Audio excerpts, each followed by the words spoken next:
લે રે નારાયણનું નામ ભજી લે રે નારાયણનું નામ ભજી લે રે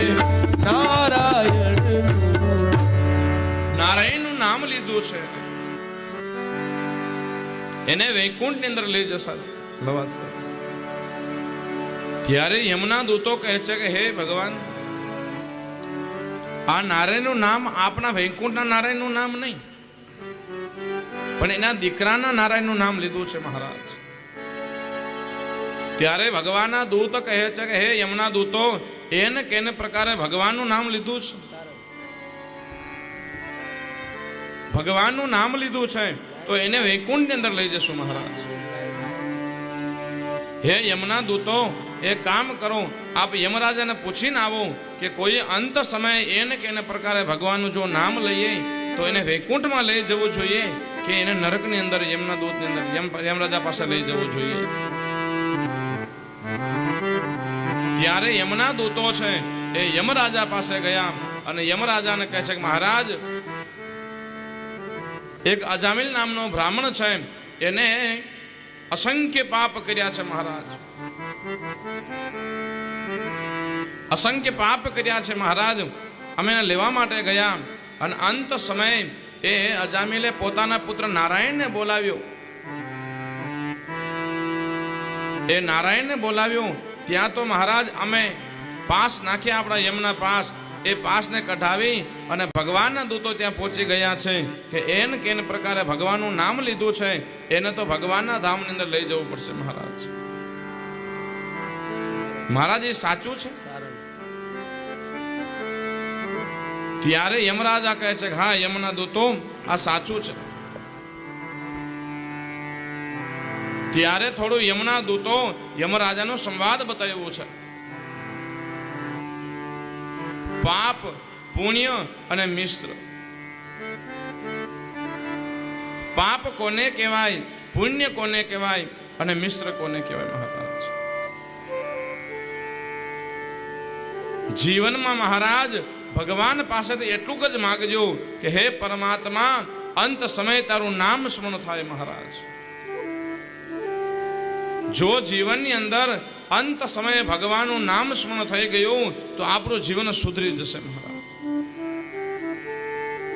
પણ આખું જીવન જો આ માયા મોહની અંદર ફસાઈ રહેશો કે આ મારો પુત્ર છે, આ મારી પત્ની છે, આ મારો પરિવાર છે, આ મારી સંપત્તિ છે, આ મારી સત્તા છે, તો અંત સમય મહારાજ ભગવાનનું નામ સ્મરણ આપને નહીં થાય. જો જળ ભરત જેવો જળ ભરત મહારાજ, એ ભરતજી મહારાજને હરણની અંદર સ્મૃતિ થઈ તો બીજો જન્મ હરણનો લેવો પડ્યો છે. અંત સમય જેવી સ્મૃતિ થશે એવું બીજું જન્મ આપણને લેવું પડશે મહારાજ. એક સ્નેહને કારણે ભરત ધરે તીન દે,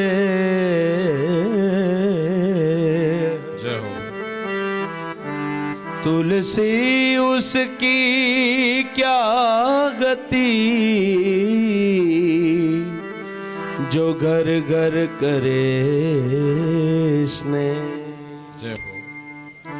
જેના આપણે આ સંસારના સુખ છે મહારાજ, આ મારો પુત્ર છે, આ મારી પત્ની છે, આ મારો ભાઈ છે, આ મારા માતા પિતા છે, દરેકના લેણા દેણાના સંબંધ હોય મહારાજ, અને સંબંધ પરિપૂર્ણ થયા, લેણા દેણી પૂરી થઈ, એ પોતપોતાના રસ્તે ચાલ્યા જશે.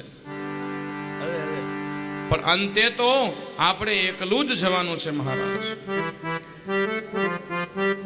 અને સાથે કેવલ એ પાપ અને પુણ્ય આવશે અને મહારાજ ત્યારે બધું સ્મરણ થશે કે આપણે કેટલા પાપ કર્યા છે, કેટલા પુણ્ય કર્યા છે મહારાજ. જગતની અંદર આપણું આપણું કરીએ મહારાજ, પણ આપણું કોઈ હોતું નથી. એકલા જ આવ્યા મનવા, એકલા જવાન, સાથી વિના સંગી વિના એકલા જવાન. એકલા જવાન એકલા જ આયા મનવા એકલા જવાન સાથી વિના સંગી વિના એકલા જવાન એકલા જવાન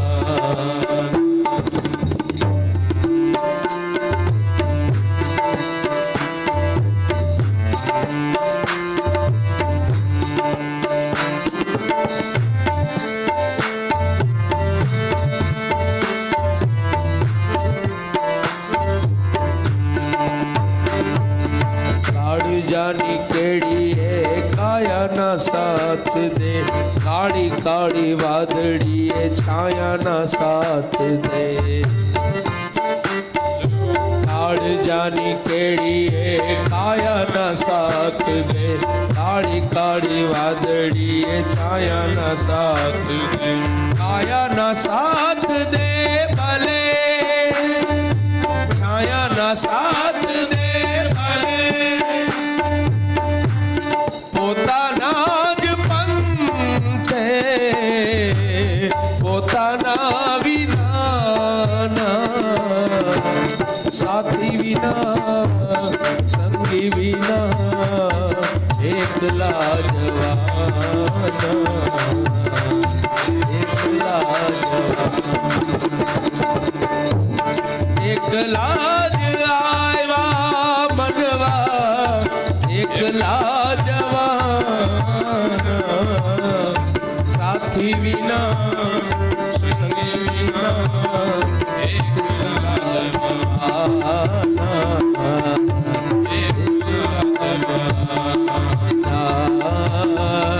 એકલા જવાન એકલા જવાન જીવનની અંદર આ ભગવાનની માયા છે મહારાજ.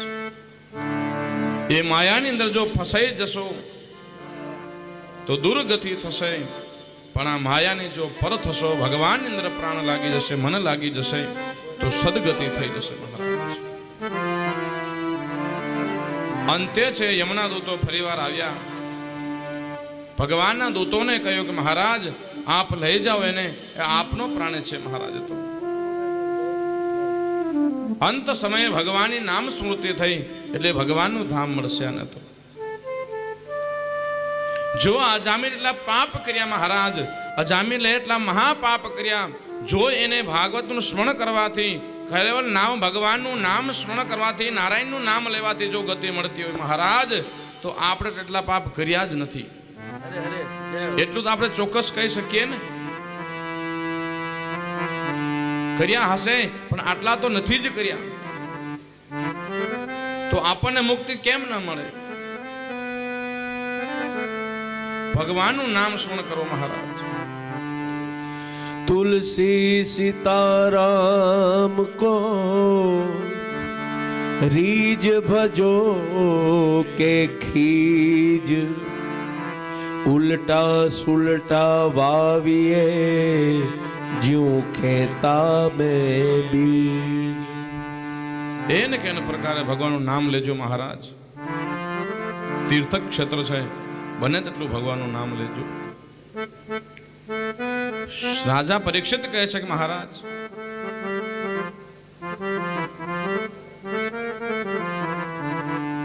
એવું સાંભળ્યું છે કે દેવતાઓનો ગુરુ બૃહસ્પતિજી મહારાજ છે. એ દેવતાઓનો ગુરુ બૃહસ્પતિજી મહારાજ દેવતાઓને મૂકીને ચાલ્યા ગયા. પછી આ દેવતાઓએ વિશ્વરૂપજી મહારાજને ગુરુ બનાવવા પડ્યા છે. ત્યારે સુખદેવજી મહારાજ કહે છે કે રાજન, સાચી વાત છે. સુખદેવજી મહારાજ કહે છે કે